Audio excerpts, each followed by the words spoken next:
Aujourd'hui, je vais te donner mon témoignage. Oui, moi aussi, j'étais jeune. Ça arrivé, je me suis retrouvée avec un enfant dans le dos. Avec un enfant, à l'époque, il y avait des grèves qui s'est passées là-bas au Togo, en Afrique. Les voleurs étaient venus voler toute ma marchandise.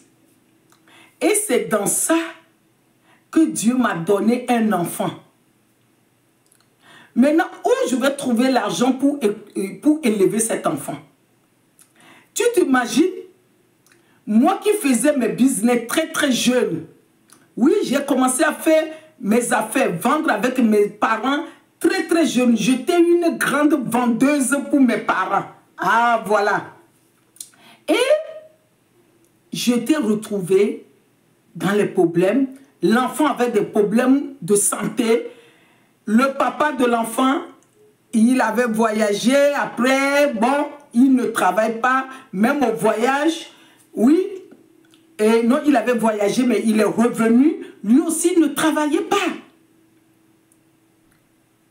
Comment j'ai fait pour élever l'enfant? Comment j'ai fait? Parce que tu es une femme.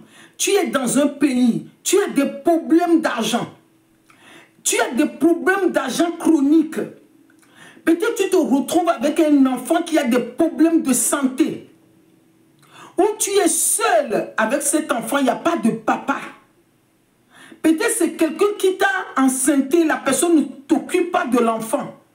Et tu te poses la question que ta vie est foutue. Je vais te dire, ta vie n'est pas foutue. Maintenant, qu'est-ce que tu vas faire?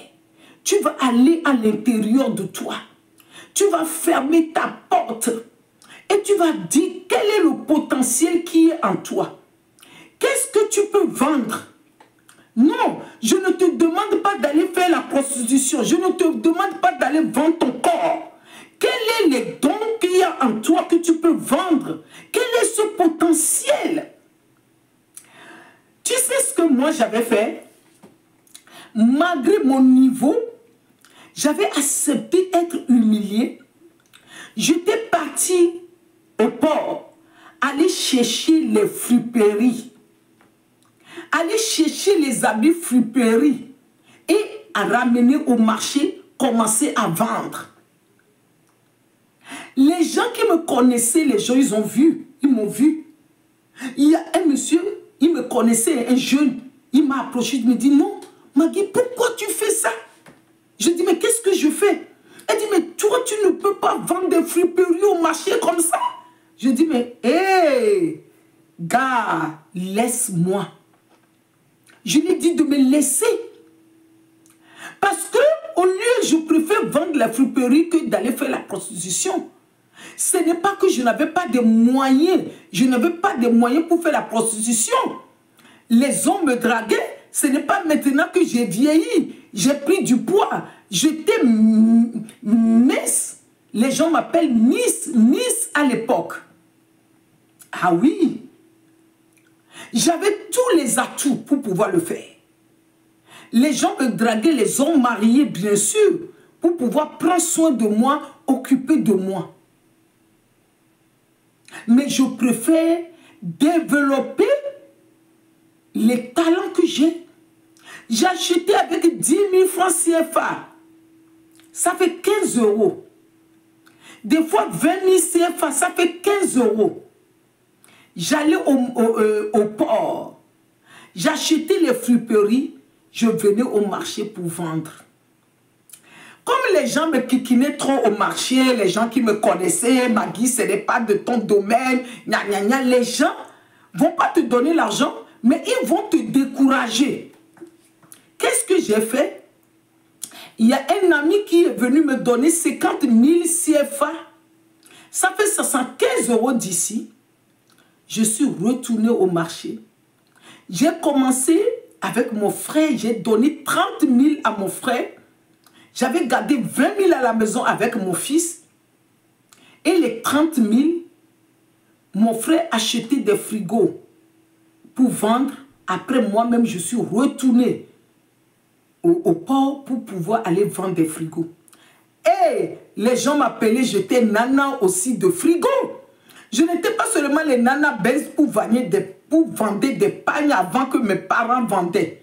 Moi-même, j'avais créé un nom à moi-même. Au pot, je vendais des frigos. Je vendais des accessoires, des choses, les accessoires pour cheveux et les micro-ondes. Je vendais tout. Et j'avais ouvert mon compte. Avec ça, ça m'a permis d'être là où je suis. Ça m'a permis d'avoir mon visa et venir en Europe. Parce que quand je vendais, j'avais mon compte. J'ai mon compte. Quand je vends le soir, j'allais déposer l'argent dans le compte. Quand j'ai besoin de marchandises, j'allais chercher petit à petit, petit à petit. Et dans là, j'avais vu des gens qui venaient d'Europe ramener les marchandises. Ils m'avaient fait confiance. Parce qu'une jeune dame avec un enfant, j'avais pris des femmes, des servantes à la maison pour garder mon enfant. J'allais vendre et économiser. Et avec mon compte, j'ai pu prendre le visa. Ah oui, pour venir faire des affaires. Mais toi, en tant que mère, ne dis pas que c'est fini pour toi. Ne dis pas qu'un homme t'a abandonné avec des enfants, que ta vie est foutue. Ne me dis pas que tu as fait l'étude. On t'a enceinté sur le banc de l'école. Ça veut dire que tu t'es retrouvé avec un enfant dans le dos, avec 2 enfants, que ta vie est foutue. Ta vie n'est pas foutue.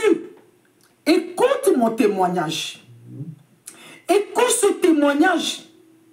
Je ne suis pas en train de te raconter des histoires dormies debout. Je suis en train de te raconter mon histoire, que les gens me connaissaient. Ma famille me connaît. Mon histoire.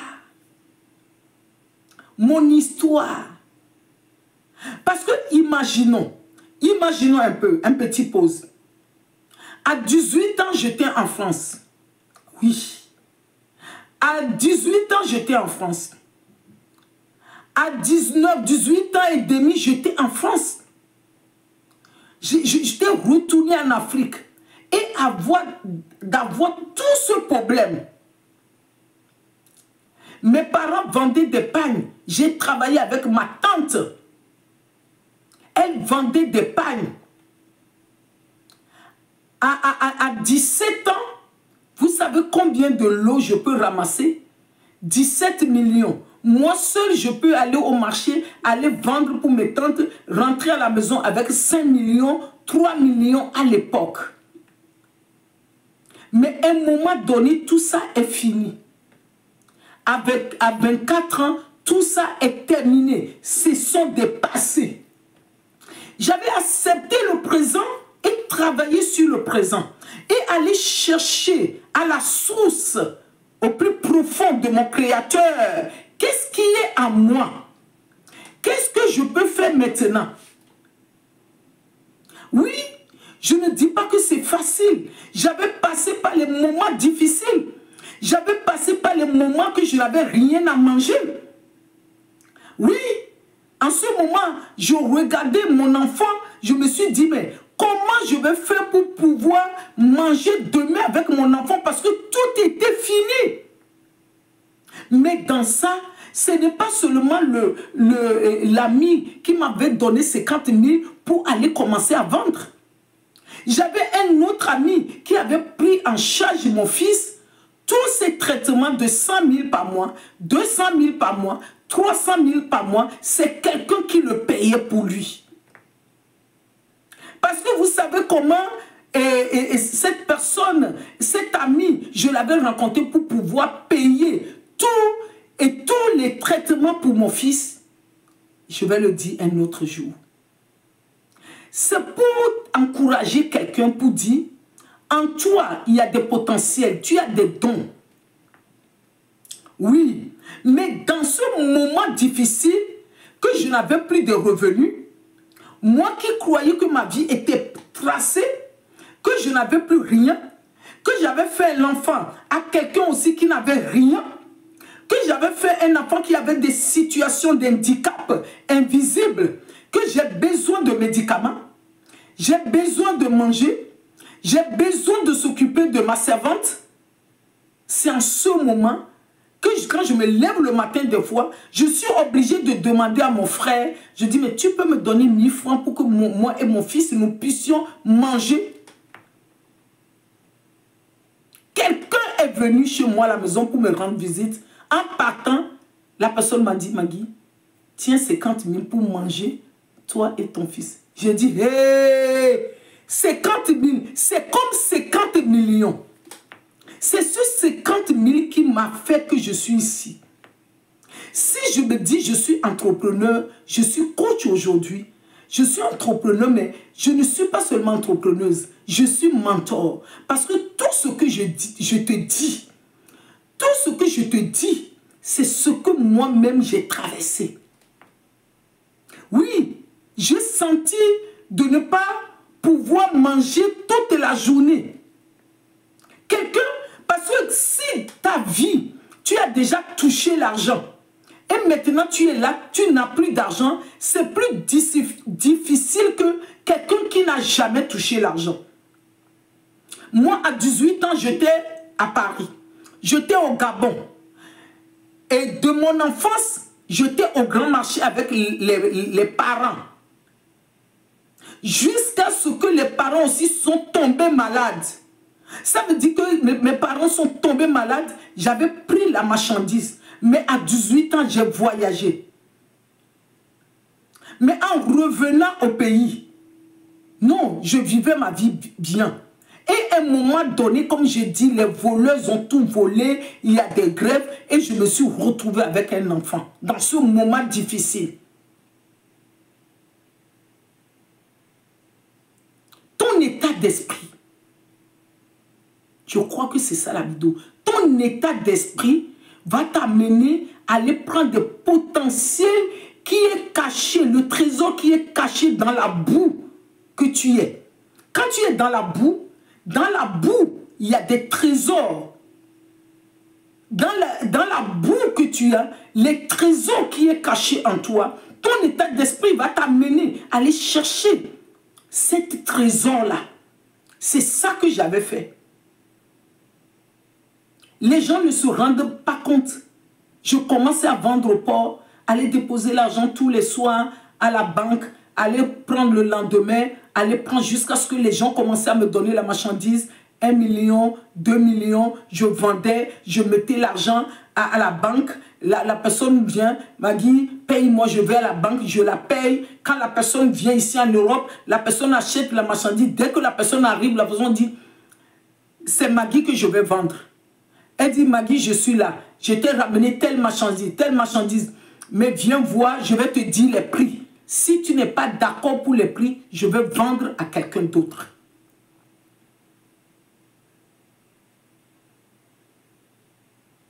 Allez. Mais tout ça, je ne le faisais pas à être sale. Hein.